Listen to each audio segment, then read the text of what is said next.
네, 정치야담 야담 김용태 국민의힘 국회의원, 전용기 더불어민주당 국회의원, 또 SBS 최선호 논설위원과 함께하겠습니다. 세 분 어서 오세요. 안녕하십니까. 네, 윤석열 대통령의 탄핵 심판이 73일간의 변론 끝에 어제 이제 선고 절차만 남겨두고 있습니다. 이 선고 기일은 아직 정해지지 않았는데요. 어제 헌법재판소에서 70분 가까이 이어진 윤 대통령의 최후 진술에 대해서 정치권에선 엇갈린 반응이 나오고 있습니다. 자, 먼저 윤 대통령이 직접 작성한 최후 진술 어떻게 들으셨는지 한 줄 평부터 좀 듣고 갈까요? 김용태 의원. 대통령께서 이런 표현 하셨잖아요. 대통령이란 자리에 올라서 국정을 살피다 보면 드러나지 않은 문제점들이 보인다. 뭐 이런 말씀에서 저는 지도자로서의 어떤 외로움, 고민 이런 것을 좀 표현하셨던 거 아닌가에 대해서 공감이 갔고요. 네. 다만 이제 제왕적 야당이라는 표현을 하셨어요. 근데 말 그대로 그걸 바꿔 말씀드리면 대통령이 실질적으로 권력을 가지고 있고 힘이 있는 것처럼 보이지만 여소야대 상황에서 거야가 192석이 되는 상황에서 사실상 힘이 없거든요. 근데 윤석열 대통령은 힘이 없는데 힘이 있는 척하면서 계엄까지 선포하게 된 배경에 대해서 사실 계엄을 선포할 것이 아니라 힘이 없으면 이렇게 거야에 대해서 대화와 타협을 진작에 하셨으면 더 좋지 않았을까. 네. 개인적인 상황에 대한 아쉬움이 있었고요. 어제 그러한 최후 진술보다는 이것이 실제로 계엄을 선포하는 것이 아니라 계엄을 선포하기에 이를 정도로 굉장히 극단적인 상황이다라는 담화문이었더라면 네. 상황이 더 나았지 않았을까. 개인적으로 그런 상황에 대한 아쉬움이 많이 있었습니다. 네, 자, 윤석열 대통령이 제왕적 야당이라고 칭한 민주당 의원이신 전용기 의원은 어떻게 들으셨습니까? 저는 최악의 변명 퍼포먼스였다 이렇게 보고 있습니다. 기본적으로 이성을 잃은 듯한 모습들을 저희는 그 변명 퍼포먼스에서 볼 수 있었다라고 보는데 대통령이 이 정도로 실제 현실을 외면하고 계신가에 대한 궁금증이 자아냈다라고 많은 사람들이 평가를 하고 있는 이유가 결국에는 계엄이 상징적인 의미가 없었고 아무 일도 일어나지 않았다라고 하는 기존의 입장을 이렇게 반복하는 정도의 담화문이었다. 그러니까 담화문 내용을 반복하는 정도의 이런 내용들을 담고 있었다라는 것이었거든요. 사실 2시간짜리 계엄 여러 변명을 하시지만 전 국민이 생방송으로 봤습니다. 그리고 많은 국민들께서 직접 국회로 나오셔서 그 계엄군이 몰고 온 그 장갑차를 맞고 실제로 헬리콥터가 국회에 떨어지는 모습들을 직접 봐왔는데 어떻게 아무 일도 일어나지 않았다라고 말씀하실 수 있는지 이렇게 현실 감각이 없으신지 다시 한번 묻지 않을 수 없는 그런 상태였다라는 말씀 드리고 싶습니다. 네, 자, 최선호 논설위원 70분이나 이어진 만큼 굉장히 긴 내용의 최후 변론이었는데 네. 우리가 또 한 단어가 몇 번이 사용됐는지 분석을 해봤죠? 예, 이제 언론에서 그런 거 많이 하지 않습니까? 네. 그래서 당연히 이제 계엄이나 국민, 대통령 이런 단어가 이제 5, 60번 정도씩 제일 많이 사용이 됐고요. 근데 이제 의미를 찾을 수 있는 단어로는 지금 화면에 보시는 것처럼 거대 야당이라는 표현이 44번이 나왔고 간첩 25번, 북한이라는 말도 15번이 나왔습니다.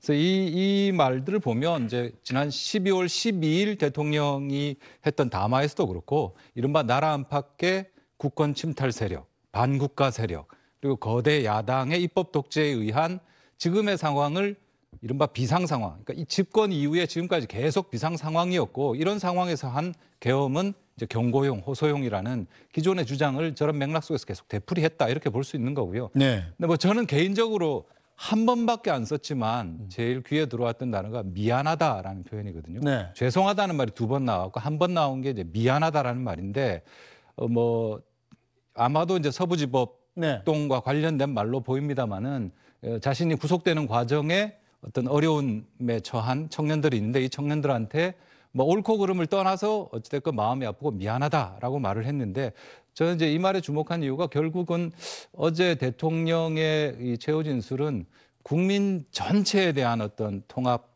이런 것 쪽보다는 네. 역시 이제 기존의 논리를 펴면서 지지층에 대한 더욱더 강력한 결집 이런 걸 호소하는데 좀 더 방점이 찍혔던 게 아닌가 이런 생각이 들었습니다. 네, 자, 그럼 윤석열 대통령의 어제 최후 진술 주요 장면 짚어보겠습니다. 최선호 논설위원이 미안하다 했던 눈에 띄었다는 그 표현이 들어있는 바로 그 부분입니다. 사랑하는 대한민국 국민 여러분, 국가와 국민을 위한 계엄이었지만 그 과정에서 소중한 국민 여러분께 혼란과 불편을 끼쳐드린 점 진심으로 죄송스럽게 생각합니다.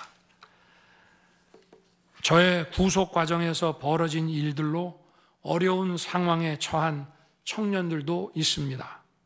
옳고 그름에 앞서서 너무나 마음이 아프고 미안합니다. 정말 미안한 생각을 가지고 있습니다. 부족한 저를 지금까지 믿어주시고 응원을 보내주고 계신 국민 여러분께 진심으로 감사드립니다. 저의 잘못을 꾸짖는 국민의 질책도 가슴에 깊이 새기겠습니다. 네, 자 윤석열 대통령의 최후 변론에 이 국민에 대한 사과가 포함될지가 관심사였는데, 자 김영태 의원 어떻게 봅니까? 이 정도면 충분한 사과가 됐나요? 충분했냐고 이제 질문하시면 사실 계엄을 선포한 것과 관련해서 앞으로 저희 정부 여당이 계속해서 반성하고 또 국민들께 사과해 나가야 된다는 말씀 꼭 드리고 싶고요. 다만 제가 드리고 싶은 말씀은 윤석열 정권이 이제 0.7%포인트라는 근소한 차이로 지난 대선에서 이겼습니다. 그렇다면 대통령 어제 최후 변론의 말씀처럼 윤석열 정부가 시작과 지금까지 있을 때 좀 계속해서 저희가 자세를 낮추고 국민들께 더 겸손하게 다가갔어야 했던 거 아닌가에 대한 상황적인 아쉬움이 계속 있고요. 그리고 대통령께서 말씀하셨던 것처럼 그렇기 때문에 국가 운영에 대한 원동력을 얻기 위해서는 국민의 지지가 굉장히 중요한 것이고, 그럴 때일수록 대통령 본인이라든지 아니면 본인 측근에 대한 근신도 저희가 더 철저히 관리했었어야 되는 거 아닌가에 대한 안타까움, 더욱더 야당과 대화를 했었어야 되는 거 아닌가에 대한 상황적인, 결과론적으로 계속 말씀드릴 수밖에 없는데, 네. 저 여당의 비대위원이다 보니까 그렇게 진작 더 대통령한테 그런 목소리를 더 많이 냈었어야 되지 않았나, 그런 아쉬움이 있습니다. 그래서 앞으로 국민들께는 계속해서 그 사과와 그런 반성의 마음을 저희 정부 여당이 가져야 할 거라고 생각합니다. 네, 저 전용기 의원, 여당에선 대통령 말씀이 긍정적이고 호소력이 있었다 이렇게 평가를 하거든요. 어떻게 받아들이십니까? 여당은 정신을 좀 차렸으면 좋겠습니다. 여당까지 나서가지고 윤석열 대통령의 잘못에 대해서 두둔하고 있으면 대한민국이 어디로 가야 맞는 것인가 하는 비판을 하지 않을 수 없는 것이죠. 그렇기 때문에 여당이라도 정신 차리고 지금 윤석열 대통령에 대한 잘못을 명확하게 짚어나가서 국민만 보고 정치를 해야 된다는 말씀 드리고 싶습니다. 조금 전에 앵커께서 말씀해 주셨던 것처럼 실제 반성이 있었느냐, 사과가 있었느냐라고 말씀 주셨는데, 저는 반성이 전혀 없는 그런 최후 진술이었다라고 평가합니다.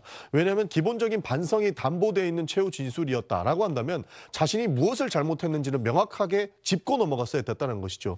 그러나 윤석열 대통령께서는 국가와 국민을 위한 계엄이었다라고 밝히면서 나는 어쩔 수 없이 이런 선택을 했고 민주당 쟤네들 때문에 내가 이런 결정을 했는데 뭘 잘못했느냐라는 형태로 말씀하신 걸로 느꼈거든요. 그렇기 때문에 전혀 반성이 없는 최후의 진술에 불과했고 변명을 지속적으로 늘어놓는 그런 퍼포먼스였다라고 평가를 하는 것입니다.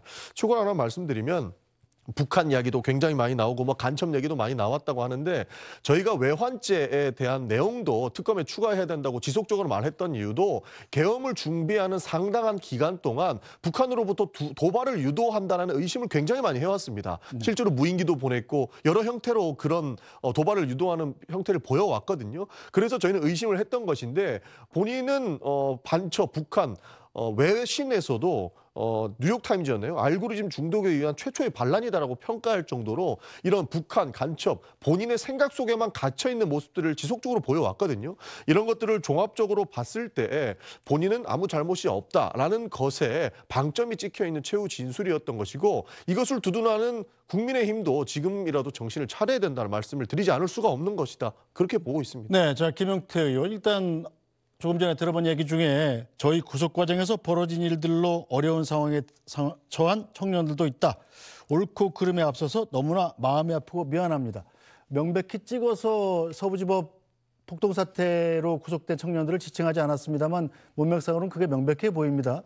자칫 이 얘기는 서부지법 폭동 사태를 좀 합리화하거나 오히려 좀 폭력을 부추기는 쪽으로 해석될 여지도 있는 것 아닌가요? 그러니까 대통령께서 검찰총장도 하셨고 검사를 오래 하셨기 때문에 그런 표현이 그런 폭력 행위까지 두둔한다라고 오해하시지는 않을 거라고 생각합니다. 다만 조금 전에 논설위원께서도 지적해 주셨던 것처럼 개인적으로 이 상황에 대해서 어찌됐든 그 젊은 청년들이 그 폭력적인 행위를 했지만 어찌됐든 그런 일을 했던 것에 대해서 인간적으로 미안한 마음을 표출하신 거 아닐까에 대한 개인적인 생각이 있고 아마 그러한 것이 충분히 어제 최후 변론에서 담겼다라고 생각되고요. 네. 그다음에 조금 전에 이제 전용기 의원께서 외환죄 혐의를 좀 얘기하셨는데 근데 그거는 지적을 안 할 수 없는 게 사실 북한의 도발은 계속해서 있어 왔죠. 근데 북한의 도발에 대해서 오물풍선도 도발하고 우리 정부에서 여기에 대해서 단호히 대응하고 이러한 것들을 외환죄 혐의를 씌워가지고 선동하려고 하는 것은 그건 분명히 잘못된 민주당의 야당의 선동적 행위라고 저는 생각되고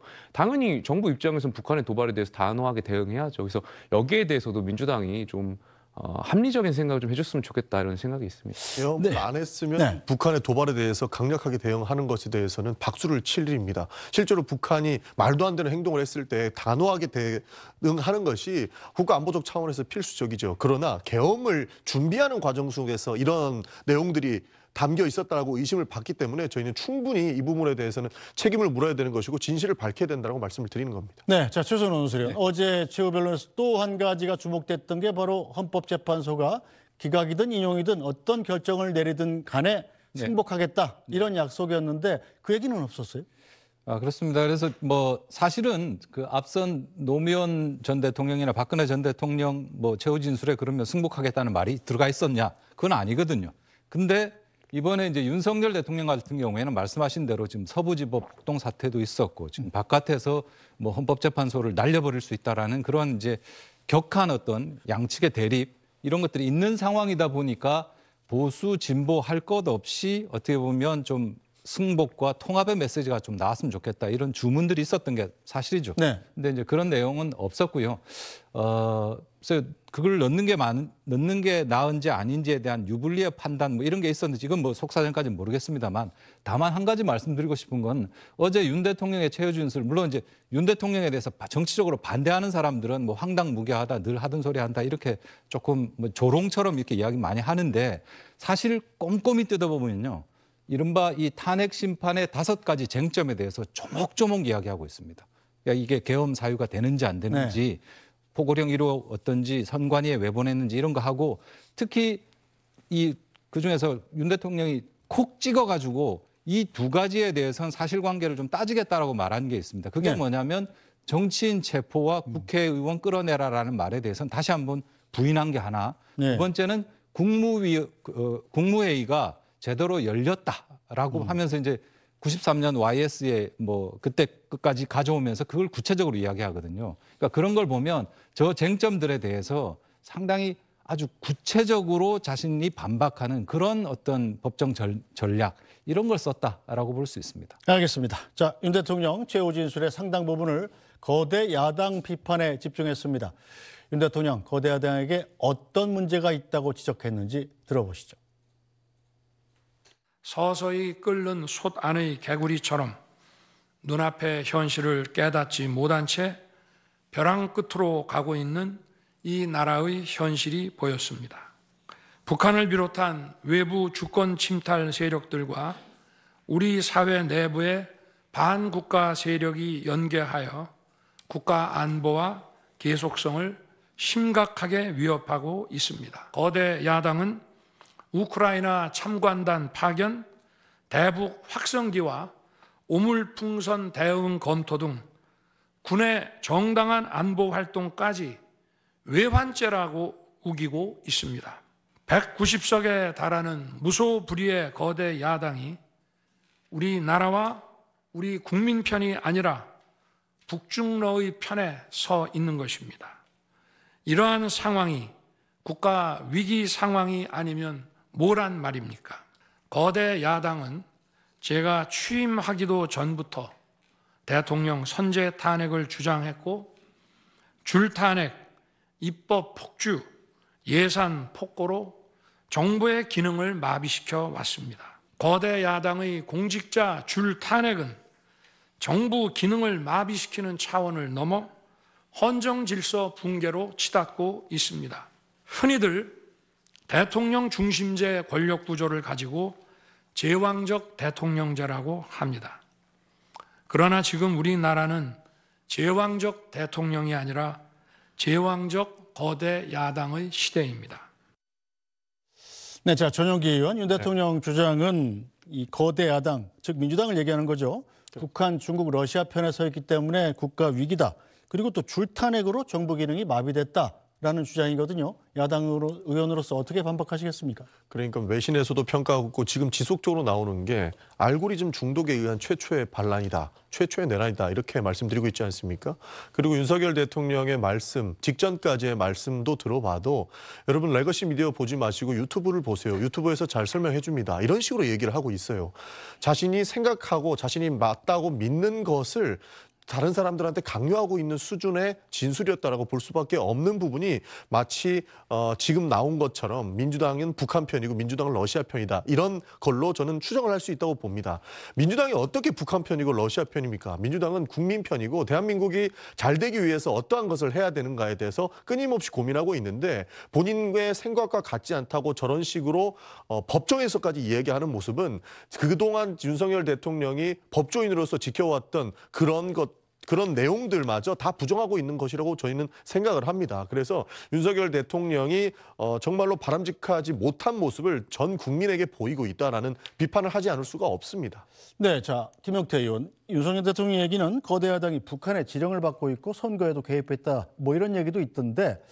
그런데 주장만 있고 구체적인 근거 제시는 없지 않았습니까? 그러니까 어제 물론 이제 변론에는 구체적인 근거는 없었습니다만 지금 드러나고 있는 어떤 의혹 사실들에 대해서는 유추해 볼 수 있다라고 생각합니다. 가령 이런 겁니다. 이제 최근에 검찰 조사에서 나왔습니다만 북한이 민노총에 지령을 내려가지고 뭐 후쿠시마 오염수 방류할 때 선동하라는 그런 지령을 내렸던 거 아니겠습니까?